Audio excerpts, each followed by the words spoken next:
Hi and welcome along everyone on this lovely day today. Been asked about radiator valves. A couple of you have got some leaking and I know it's very annoying. You decide you want to renew them but you've got to drain everything down. Is there a way out of not having to drain the whole system to renew that radiator valve? Now there is a freezer kit you can get, but that would only work if you've got enough length of pipe to wrap it around the pipe to freeze it in the first place. So in the most instances you can't use one of those because they're kind of quite long to wrap around the pipe. So what's the alternative if you don't want to drain down? Well, if you've got a combi system, the pressure there, if you do a quick change, is 1.5 bar, and it could be even more weight of water if it's on the ground floor.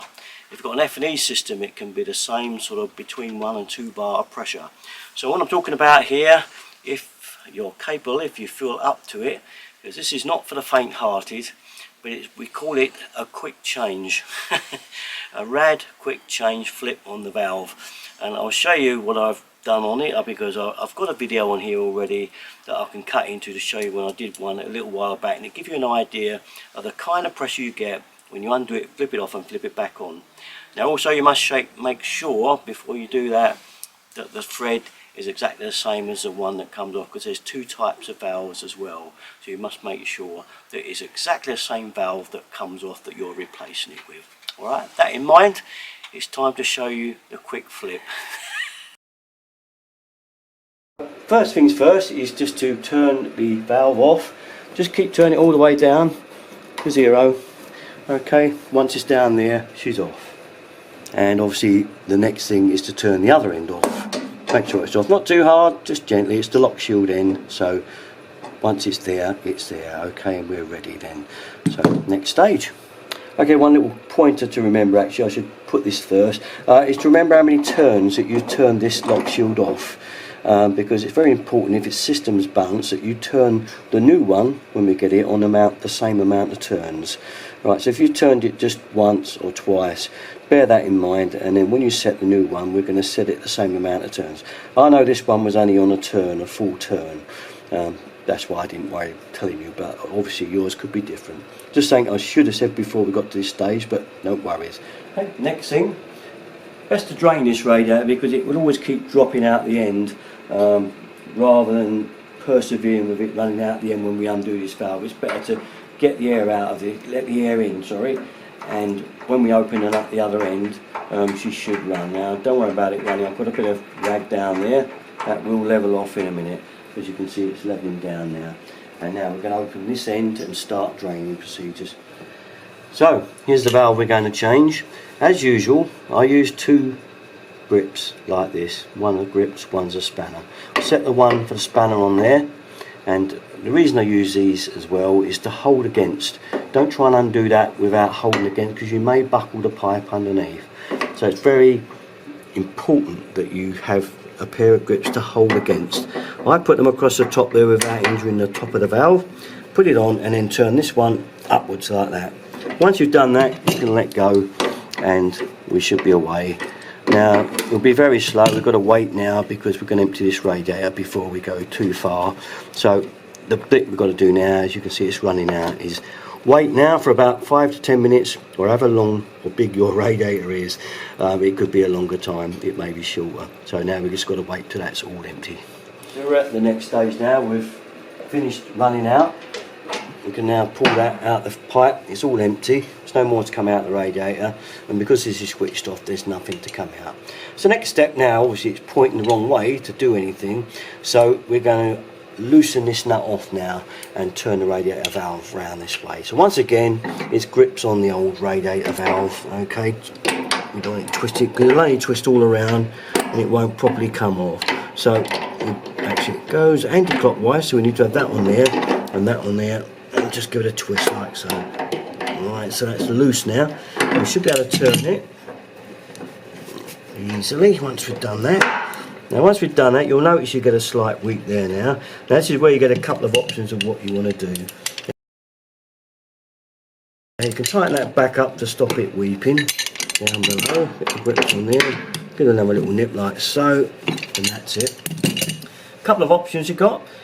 You can either find an old piece of pipe like this, if you've got this type of valve with a small thread, stick it in there, do that up, and stick a hose pipe on the end of this, run it outside, open this valve with the pliers, and you will empty your system. It will all be drained out what you want to work on, and that is the safe option. Okay, now if you've got the nut with the big, if you've got the big nut type of valve, then if you find one of these, take it off your hose outside. If you've got an outside tap, this is the little connection, and this actually fits on the thread of the big valve nuts. So if you've got the large nut, that will fit on, and once again you can just fit a hose pipe on there, open the valve and run the system out, and it's all empty.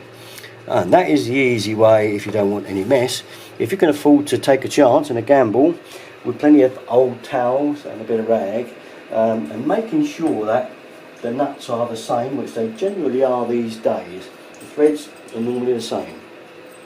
If you want to do this idea, and it's not for the faint-hearted, but take the top off, take the back end off. Okay, so we've got basically that there now, haven't we? And it's sticking out like so. So what do? We turn this valve off on the new one, turn it right off. Right, that's right off. Make sure the drain cock part of it is off, and once again that's right off. I've turned it off already. And what we're going to do is we're going to put plenty of towels and that down here. I'm going to undo this nut with a towel. There will be water there. I'm not going to say there won't be, there will be. And I'm going to flip this off, put my thumb over it, and then put the new valve back on. And this will save draining all the system out, emptying everything, and really having to put inhibitor in and all everything else. But obviously if you've got a heavily carpeted front room, or you don't want to take a risk on this, then that's fine, don't do it. Okay, so we loosen this nut off now. Okay, make sure it's loosened off, and there she goes. After that you should be able to do it with fingers, and don't worry about any water running down. It's going to be a bit of water here. Okay, so what you do is you undo it and hold it on and undo the nut. Okay, make sure the nut's right off, ready.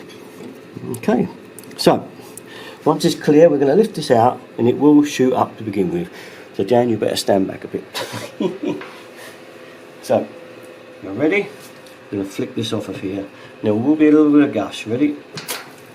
Okay, so you've got to be quick. Thumb over the end. Okay, we've now got a valve off. And I say, if you're worried you can't get that back on, you could have a hose pipe handy and just flick it over the end of this pipe and let it run outside if you're worried about getting this bit on. Because this bit's the bit's got to go on next. Make sure you get it right. Obviously you can see it's got to go like that. So that's the end there that's got to go over the end of this pipe. Don't worry about getting it in line with that, because that'll be in the way. Just stick it as long as it goes on clear. So have it ready, and you've just got to get it on. It's just a little bit of water there, see that? It's not too bad, we've got it on. And now we just got to do our nut up at the bottom, and that'll do it. Get a start on it there. There we go. She's done up. By fingers. Okay, a little bit of mess there. We can wipe this all off in a second, but we haven't had to drain the system. So get that on there. Once you've got that nut started, turn it back into the valve, like so. I don't think you can see that there, Jen. So if we turn that, Jen's got a camera today, back in. There we are. Do that nut back up. Now all we've got to do is tighten the nuts up. Put it on the end of there. Tighten that one up. And tighten the one at the end of the valve up. Again, hold against like so. And do it. And that is on. Pretty simple, eh? There you go. I've droned on so long, Mo's gone to sleep. I don't blame her. Anyway, that's about it. For all of you that fancy doing the quick flip, please do have a go. And not for the faint-hearted, but that's about it. All my stuff, you know where to go. Derek and 33. Thanks for watching, guys. Bye bye.